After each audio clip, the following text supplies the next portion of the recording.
Oh, excuse me, I'm just counting my money. When you're on the golf course, it's always a good idea to know how much money you have. My name is Leslie Nielsen. I'm an actor, but many people refer to me as the world's first professional bad golfer. Actually, I like to look on myself as a lucky golfer. Someone who had a chance to see some of the answers when the real teachers left the classroom to go peep through a transom or a keyhole or look at whatever they'd like to look at.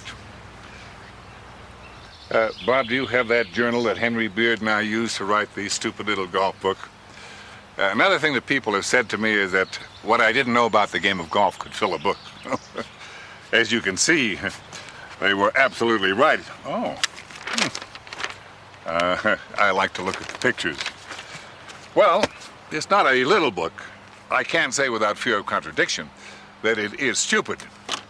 Let's head for the practice tee.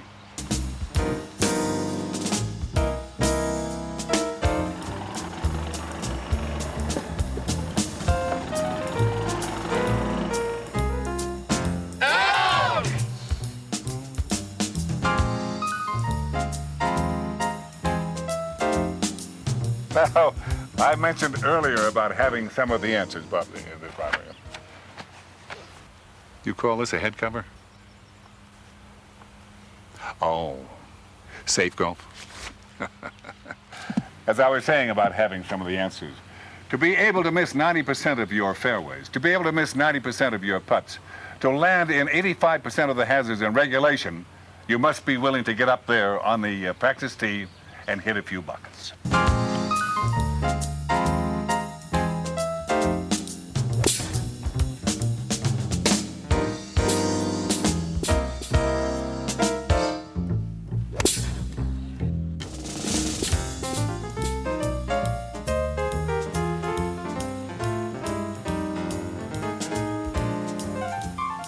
I also like to warm up with some of those key stroke-saving touch shots. The lob. Ooh. The pitch. Ah. The high, soft drop shot.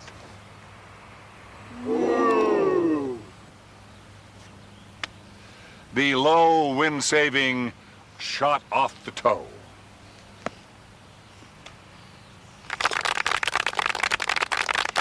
And the bread-winning bump and run shot.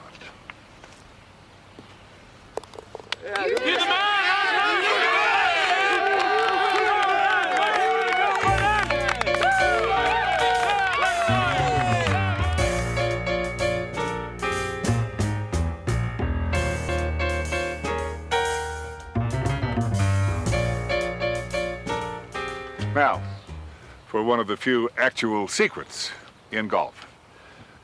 You are not playing against an opponent. You are not playing against the course.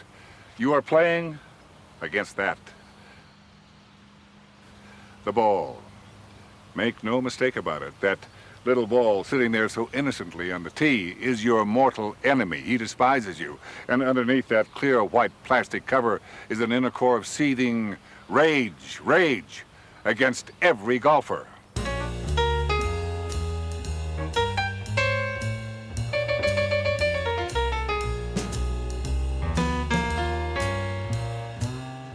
He doesn't look like any formidable adversary, but believe you me, he's a wily foe, and at the first chance he gets, he'll fly into the rough, or he'll bounce into the water, or he'll hide in the woods for months.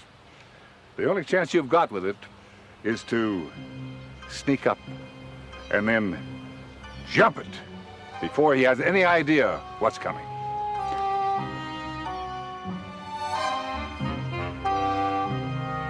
You can use the nonchalant approach and see if you can land a sucker punch before it knows what hit him. And then there's the sneak attack, where you come at the ball from out of the sun and you try to catch it napping, and you try to whack it as hard as you can. You can plan a careful ambush. Come at the ball from an unexpected angle, then open up with the big gun. Or you can see if you can get the jump on the ball by blindsiding it with the old camouflage technique.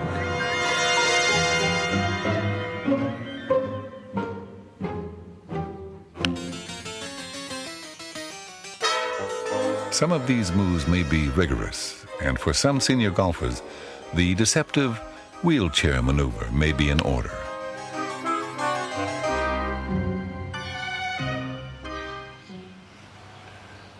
Now, even the best ball-fooling techniques are not worth squatola unless your fundamentals are in order. So let's begin with the grip. There are a few incorrect grips that can cause problems where even the bad golfer has a feeling that something is wrong. The cat's cradle, it appears solid, but it is really a bit too mechanical. The Aspen grip, good looking, but not very useful even with a downhill lie and a 2-club wind. The Luckma no hands grip, about as far as you can go with that light grip nonsense. Now, that brings us to one of the most commonly asked questions in golf. How hard should I grip the club? You've probably been told that you should grip it delicately, as though you're holding a tiny little bird in your hand. Well, that's baloney.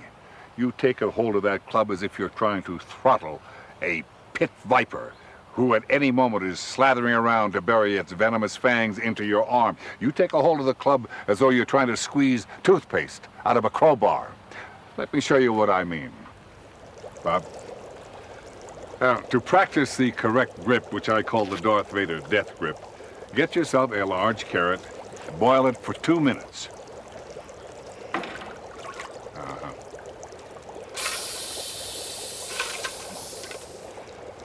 Take the carrot and squeeze it tightly. When you see the carrot puree oozing between your fingers, your grip pressure is just about right.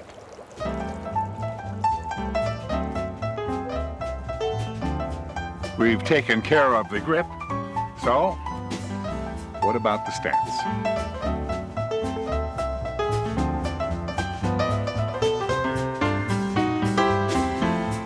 Now, there's a simple way to check to see if your stance is correct. Address the ball, square up your club, drop your head slightly. Now, the ground between your legs should come into sight, and you should see 2 feet. If you see no feet, or only 1 foot, or 3 or more feet, that's a very good indication that you should do some work on your stance.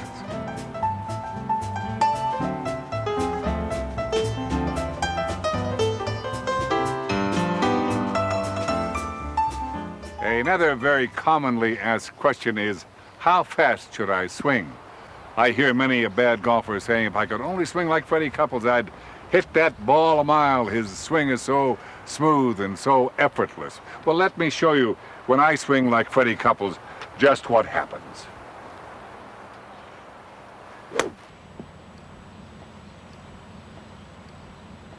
Bam!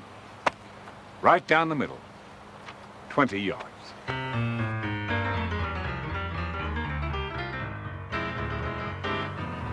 The key to really powering the ball lies in producing that incredible supersonic club head speed that occurs in that split second before takeaway and impact.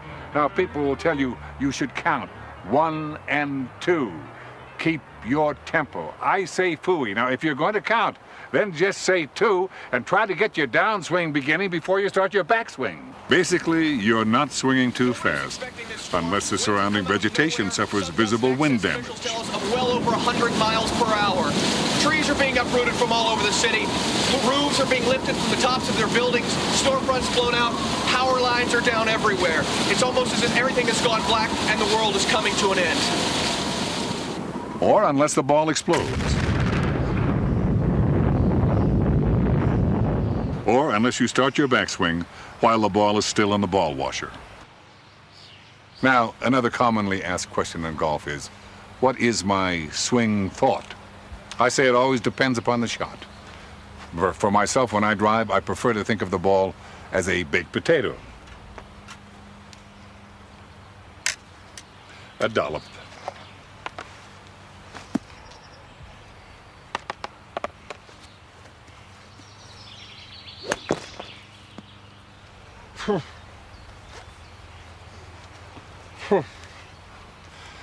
And of course, for the tight, hard pan lie, I think of it as a Swedish meatball.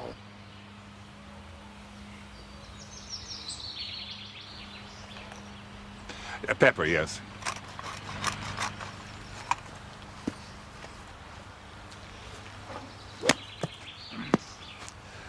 And then, if I'm in the rough, I usually think of a dumpling.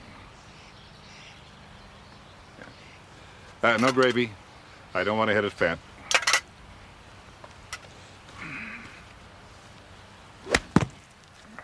And if you end up in a bunker with a fried egg lie, just go with the flow.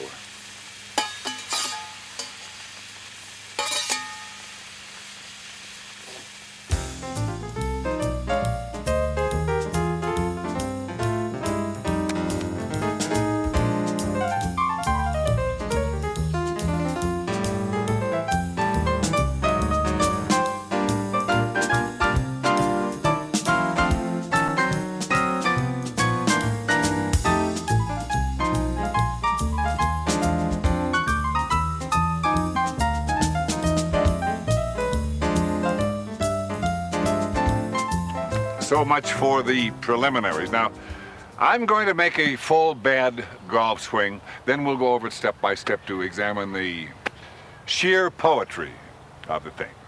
Because even the best bad golfer can make a better bad swing. All right.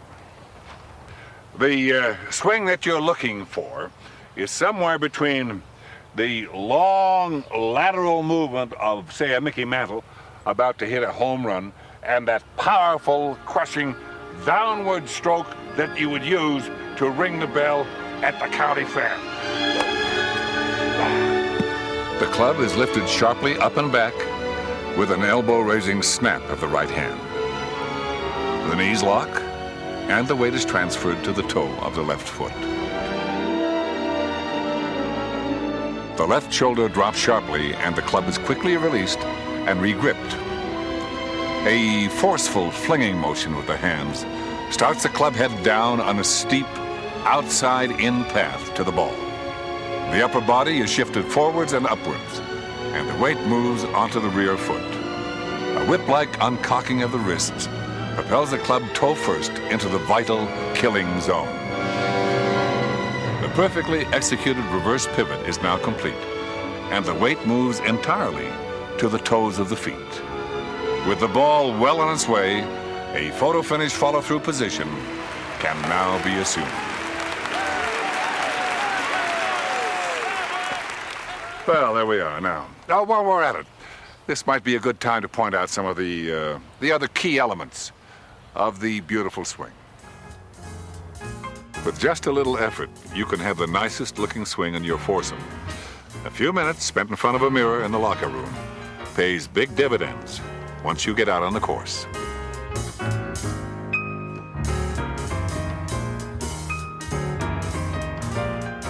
I'd like to take the time now to show you from another angle the importance of the incredible power of the bad golf swing. Bob? Yes. Would you get the hat cam, please?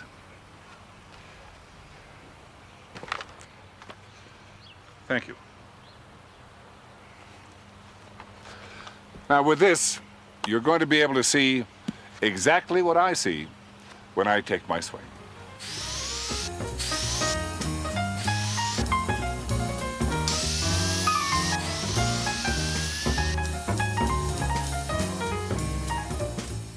Well, there you have it. The camera doesn't lie. I did move my head on my swing. You know, if you ask a golfer why he made a bad shot, he'll invariably say, well, I must have looked up. But all of the golf books say that's not the problem. That's just a symptom of a hidden error in your golf swing. You cure the problem and you stop looking up. Well, I disagree. They all say that to play decent golf, all you have to do is to keep your head still. Well, unfortunately, for most of us, that is impossible. I also believe that the only thing that separates good golfers from bad golfers is good golfers always keep their heads still. And they always have. They simply can't imagine what it's like to move their heads when they swing. Any more than we can imagine how you could possibly complain about shooting a 79. Oh, yeah, well, there's something wrong with this. Yeah. Thank you. Now, I'm not going to mislead you that I have the secret for keeping your head still. Excuse me. You're Leslie Nielsen, aren't you? Yes? The world's greatest bad golfer. I've heard a lot about you. Well, how do you do? And your name is, John Boswell. Nice to meet you, John. Real pleasure. Yeah. You don't mind if I play a couple holes with you, do you?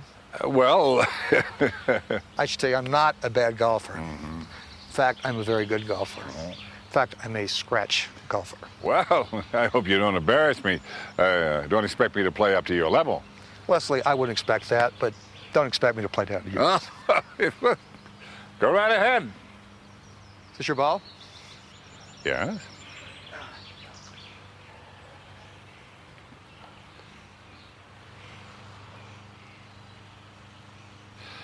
There's a saying, putt for dough, drive for show. Well, I also drive for dough. I mean, I drive the golf cart. And I've seen many a wonderful golf game disintegrate before my very eyes when I get behind the wheel. Excuse me. I'm trying to hit a shot, if you don't mind. You know, you've heard the rule about silence on the golf course when somebody's hitting. Thank you.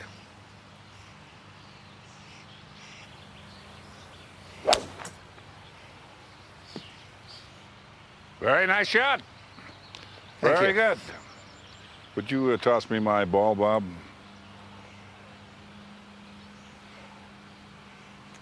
Thank you. Boy, I sure hope I can get this off the tee. Oh, look at that. Not so terrible. Yeah. The first key cart move is the rocket start. With your right foot poised on the pedal, jam on the accelerator and take off like a shot.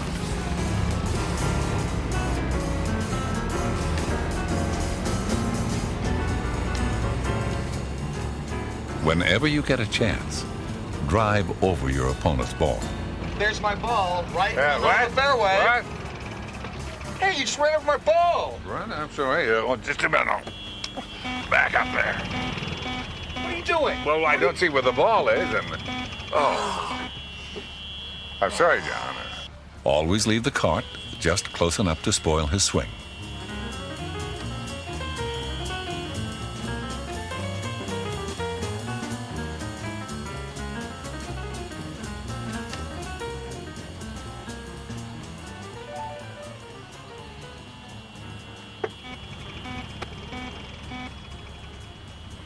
Man, what are you doing? I'm sorry. I thought you were a little cramped there, and I moved back, John. That's all.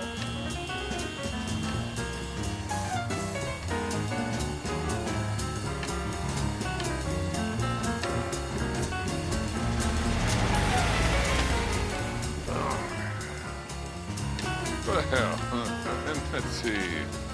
Looks like a nice, I don't know about you, but I find I hit much better shots when I don't have the feeling that people are staring at me.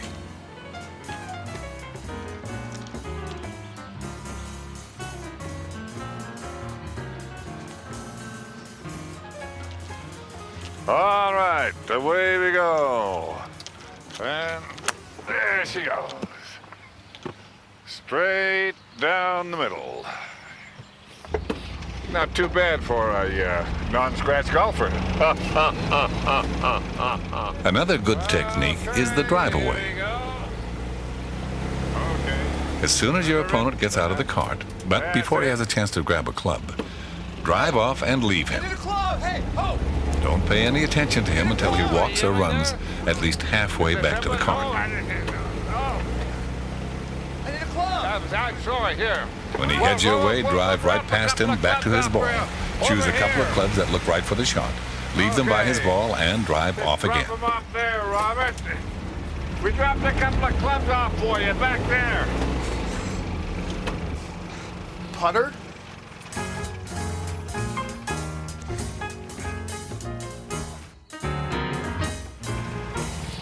Ah, yes, indeed.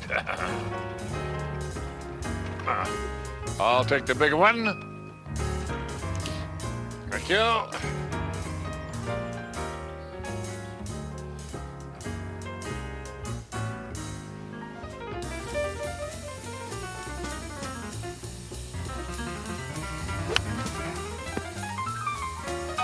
Okay, here we go.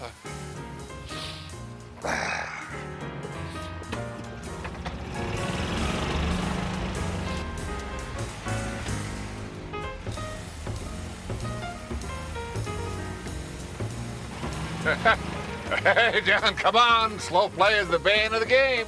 Expect me to hit the driver off the fairway? Well, I just did. Give me the 4. Let her rip, John.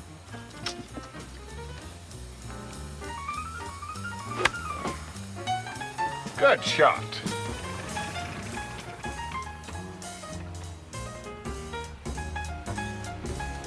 All right, we'll just have to try to speed it up now.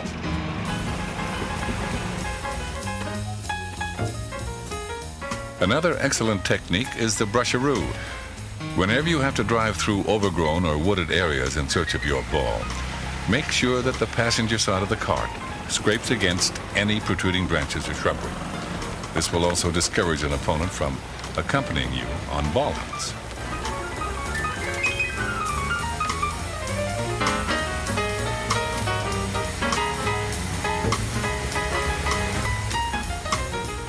Last but not least is the old heave-ho. Pick an area where there is a soft, grassy bank to the right of the cart, and then using a good, solid, and ready grip, make a sudden, sharp left turn that propels your opponent out of his seat and onto the ground. Your aim isn't to put him in the hospital, just to get him on edge, or maybe even send him completely over the edge.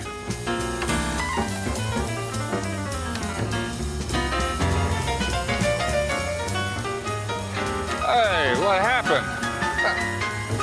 You all right? You put it over here. I was trying to get your attention. I was pointing over there. Come on. How are you? You okay? Fine, thank you.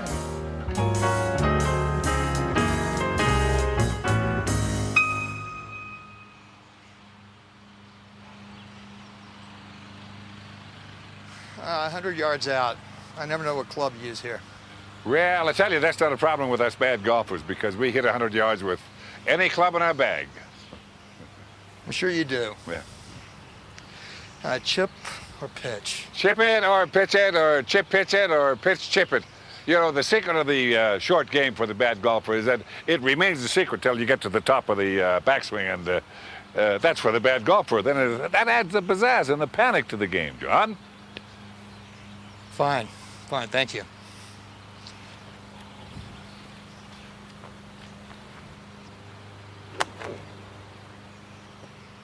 That's a fine shot.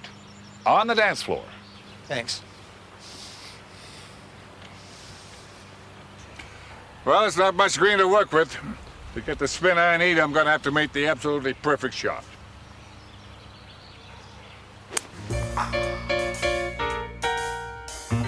That ball is gone.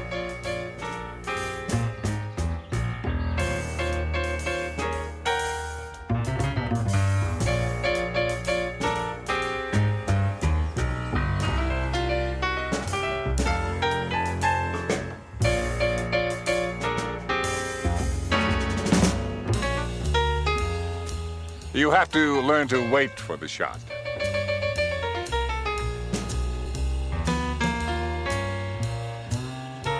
There are 3 zones involved with the gimme. The zone of concession, the zone of discussion, and the zone of acrimony. Ah, very good. Hey, you can't do that. It's a gimme. That's no gimme. Oh, all right. All right. Well, I'll putt it. You see now, if you're playing with an opponent who will not give you these rinky-dink 5-footers, even though you well deserve them, then you have to find some way that you're going to put that ball in the hole every time. And for that, I use the hockey stick putt. Now, when you set up with a hockey stick putt, you put your weight on your left foot, you raise your right toe, and you point your knee and your foot toward the hole. Then you putt hard enough to get the ball close to the hole, stepping out briskly to follow the ball and catch it. If it goes past the hole, to tap it back in.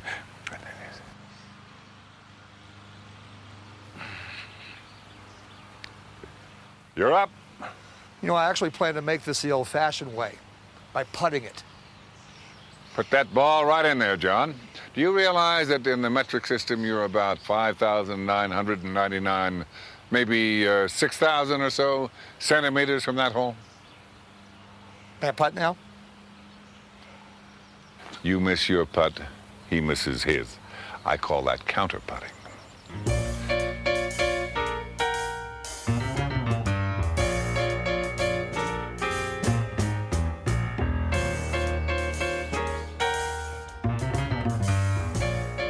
Four! The golf ball from hell is nothing like a wild ball hit from some other fairway onto your green to destroy a competitor's concentration. Stand directly in your opponent's line and lean imperceptibly to one side or another as he tries to read the break.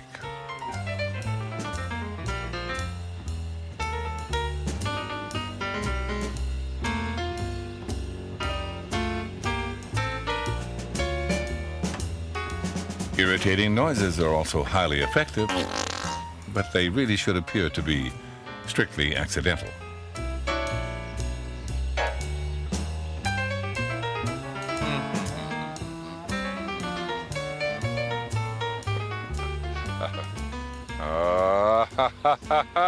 What, you're the only one that gets the gimme? No, that's a gimme, but you have to be decisive. Nobody gives you a putt. You have to take it. You have to pick it up with confidence. And if somebody objects, then you look at them with amazement and shock at their stinginess. Then you say, well, fine.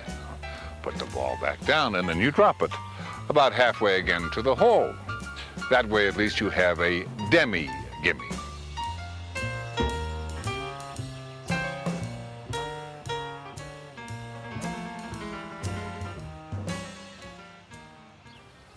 Bob, there's only one thing to do. We'll play through. Aye, aye. They're not going to let you play through. Oh, I think so.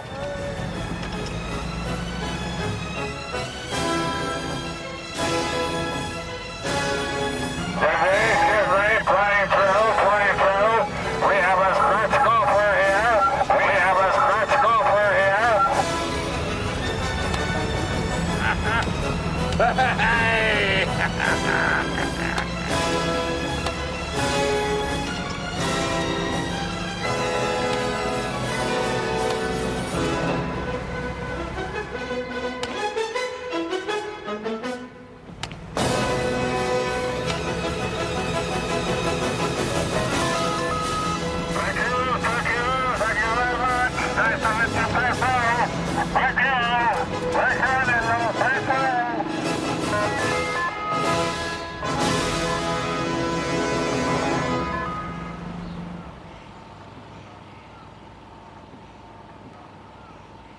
Hey, Nielsen.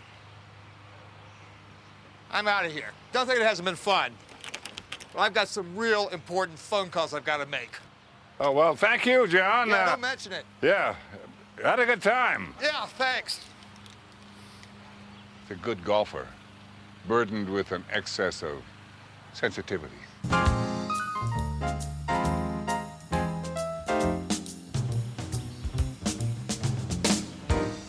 Maybe a little too much club. Excuse me, Mr. Nielsen. My name is Doug, and I was wondering if you'd help me with a decision I've got to make. Yeah? I'm trying to decide whether I should become a golf pro or an actor. Well, how do you do, Doug? Why don't you tee up a ball and show us how you drive?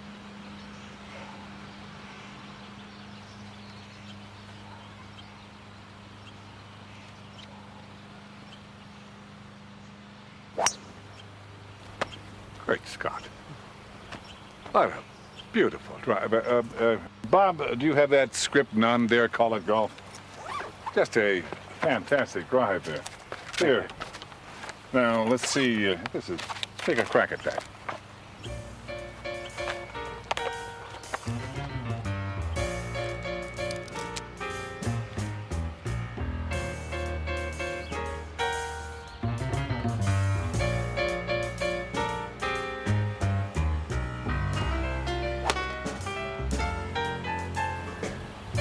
Well, what do you think? I think you should stick to golf.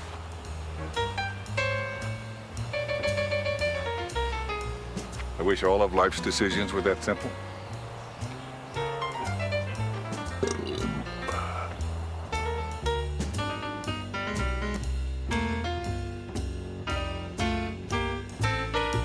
There are a few mental images that I use that are successful about 15% of the time. But for example, I imagine myself on the surface of Jupiter, where you have to have a superhuman effort to raise your head, where the gravity is so intense that the snot in your nose weighs more than a 2-ton pickup truck. And the other one, for example, I imagine that I have shampooed my hair with a product that has been laced with nitroglycerin. If I so much as move my head a millimeter, I will be taking a long cab ride to scratch my left ear. But the one that I like the most is that Abu Kaboom, the noted terrorist, is standing at the end of the tee.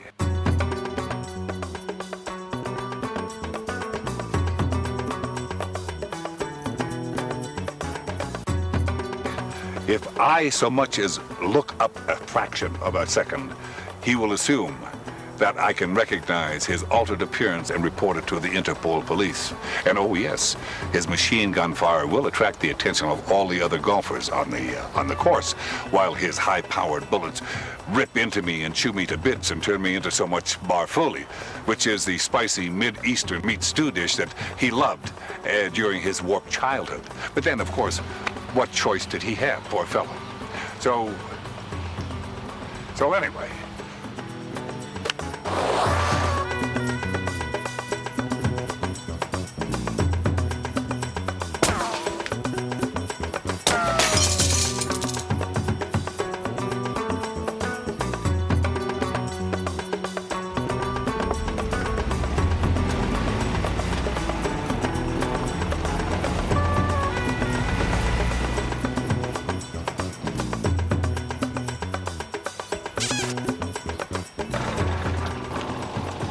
Now, all bad golfers make bad golf shots, but all bad golf shots are not the same. So it's important to be able to identify those shots while they're in flight, because it makes it easier for you to find the ball after it has been hit. Now, every club has a sweet spot, usually in the center of the club face. That's where you're supposed to hit the ball. But that space is not too large. Well, let's go to the electron microscope. Thanks to research at the Department of Comparative Golf at Bobby Jones University, we now know that the sweet spot on the average golf club is only 12 picocroutons across, about half the diameter of the smallest known subatomic food particle. Now that means that the basic golf shot is hit always a little off-center, which lends itself very well to bad golf. But let me hit a few, and we'll identify them while they're in flight.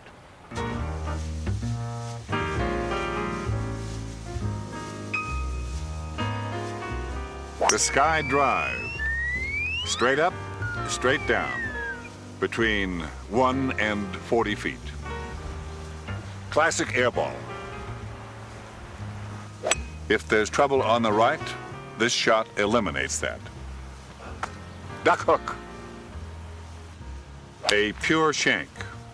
A great intimidation shot for nervous opponents.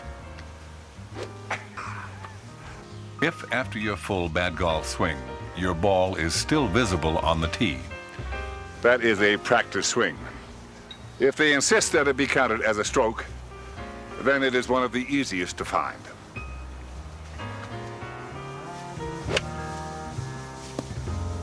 That's That's a perfect shot. A totally out of the blue fluke. One of the scariest shots in golf. What was my swing thought? Well, I had no swing thought. Well, you know, that dead center hit like that in golf can be a killer. Bob, this club is no longer trustworthy. If I'd been hitting my customary slice, that ball would have been into outer space, unreachable. That happens every once in a while. Don't be disappointed if it happens to you. Well, all right. Now, you have seen me make all kinds of good bad golf shots off of good lies. Now, how do you make a good bad golf shot off a bad lie, Bob? Now, normally, I would use this spoon head club for this shot, and I would simply scoop it out down the fairway.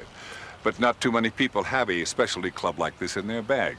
So it's important to learn how to use a conventional club to make this kind of shot. Now, the correct setup is absolutely crucial.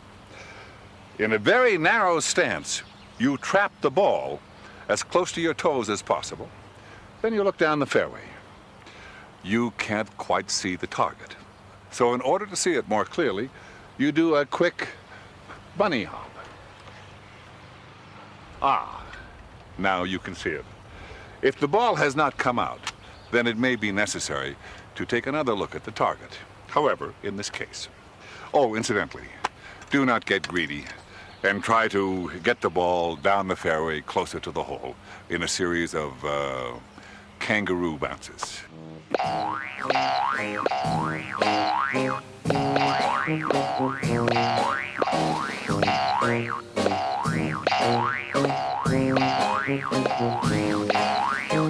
You know, most golf teachers recommend that you practice with a heavy club to get the feel of the swing. The legendary Harvey Penick, he used a weed cutter.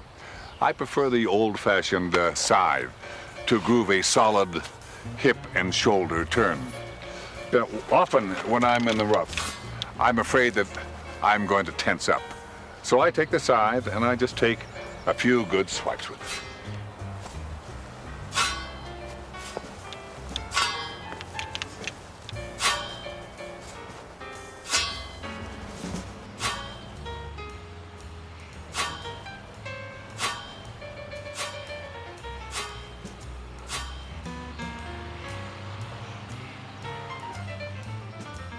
Now, the main thing to remember when you're hitting out of trouble is to make sure that you don't get into more trouble.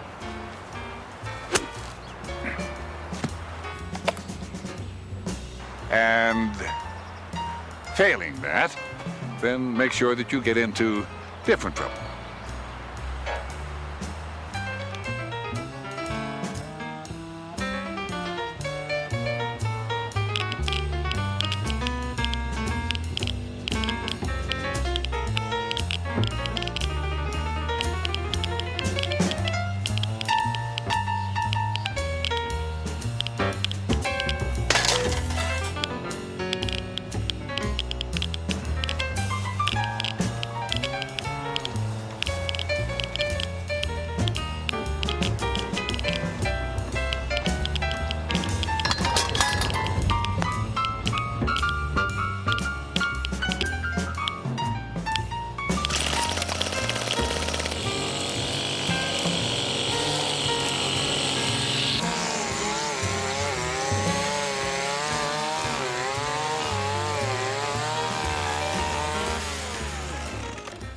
You know, when you lose a ball, the rules of golf penalize you one stroke in distance, and I think that that's dumb. I mean, you're already out $2 for the lost ball, and then they make you go all the way back and hit another, a provisional ball, or even worse, a mulligan, and then that's a chance there to lose another $2.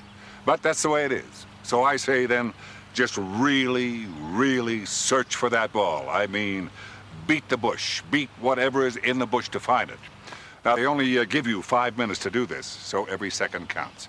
And by that I mean the scorched earth policy.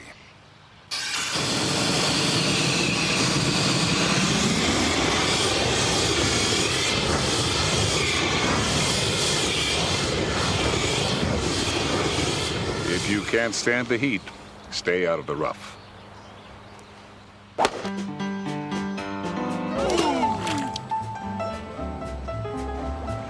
Well, it's quite playable. If ever there was a shot where you let the club head do the work, this is it. You grip the club wider apart than your natural grip, and your stance, you play the ball further back than normal. Then position the cup head of the club directly behind the ball, and moving it slowly forward, snare the ball, and then in an upward and outward motion out of the water, you take it to the top of your backswing and then cast it smoothly forward, snapping your wrist to propel the ball forward.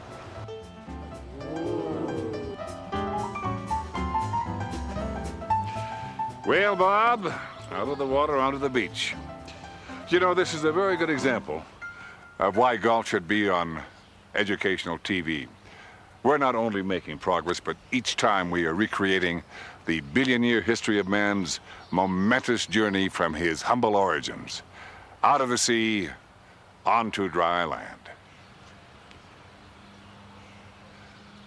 Now, the important thing to remember in hitting shots out of a bunker is that those shots are not completed until the ball is out of the bunker or until you have stopped swinging. Now, that's very important information.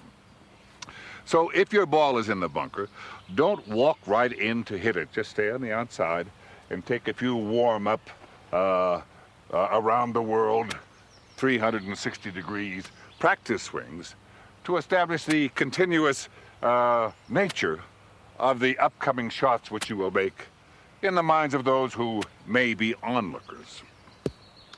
Now, in hitting out of a fairway bunker, you're dealing with two contradictory objectives: to get the ball out of the bunker and to hit it as far as you can. Now, since I won't be deciding which I'm going to go for until I'm at the top of my backswing, I'm going to use my 6-iron, which I can hit a full 150 yards, or I can hit a more controlled 0 yardage, depending on the swing that I select. And so, as I advance through the bunker, propelling the ball out of the sand with my patented multi-blast explosion shot, it may seem to the untrained eye that I'm taking several individual swats at the ball. But in reality, this is a classic one-piece swing, albeit one that was recently glued together. Be sure to have someone erase any evidence of the multi-blast explosion shot in order to avoid any awkward questions later.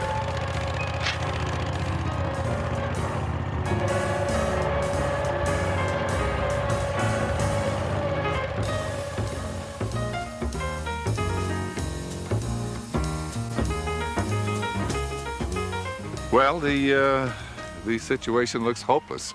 It's actually so bad, though, it's good, because I'm going to have to use my patented slash shot. Now, for one thing, I'm not going to look for my ball. I don't have to, because I have it right here in the palm of my hand, and I'm not going to hit it. I am, however, going to swing. There you are, Bob. Now, there are two versions of the slash shot. The first is the early hit, where the ball flies out before I complete my swing. The second version is the late hit, which is the one I actually prefer because I find it much more satisfying, aesthetically speaking.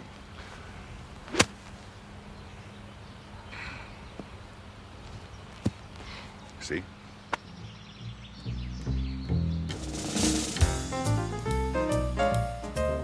Now, the important thing to learn is very important for the bad golfer, is how to miss putts like a pro. Oh, it missed the hole.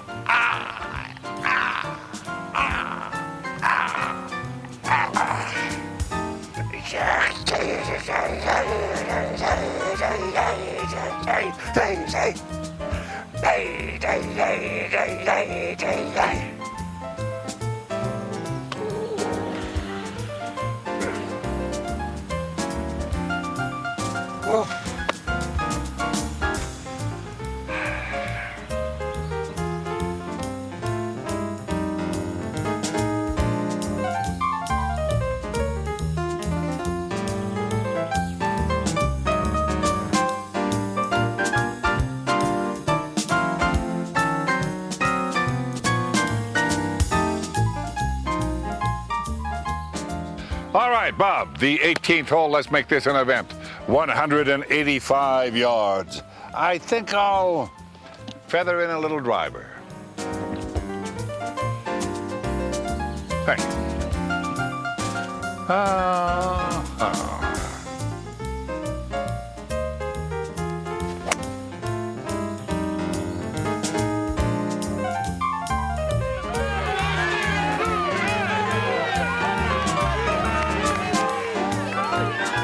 So you walk in as if you're walking to the final hole at the Masters, and there is a record at stake and a new championship.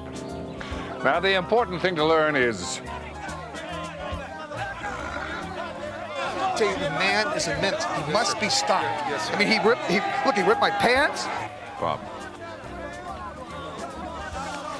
The police car and an ambulance? Yeah, there must be trouble. He threw me out of the cart. Yes, sir. There he is. That's him right there. See, yeah. Yeah, and the little goofy guy with him. You see him? He never says anything. That guy talking to the policeman. That John I just played golf with? Yeah, the scratch golfer.